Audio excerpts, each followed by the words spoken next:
Tak jsem po schůzce, schůzka nahraná, takže pojďme se podívat, jak to vypadá, když to zpracuje Anyry.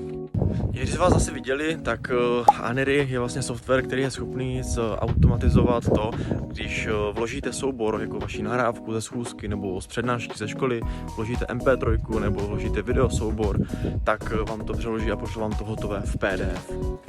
Důležité je zmínit, že je to schopné vlastně přeložit i z angličtiny, takže pokud máte vy videokonferenci třeba v angličtině, tak i to Anyry je schopná udělat.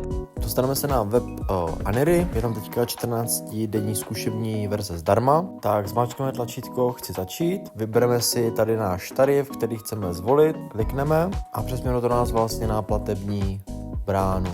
Poté nám přijde na e-mail odkaz na tento software a ten nás přesměruje na software Anyry. Takže tady vyplníme jméno, i příjmení, e-mail a vložíme soubor. Takže vložíme soubor, teď se nám to nahraje, stiskneme potvrdit, vyplní se formulář.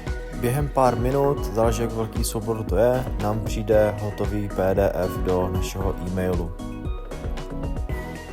No a pokud byste tenhle software chtěl využívat i pro sebe, tak napiš slovo start do komentářů a já ti pošlu odkaz na tento software.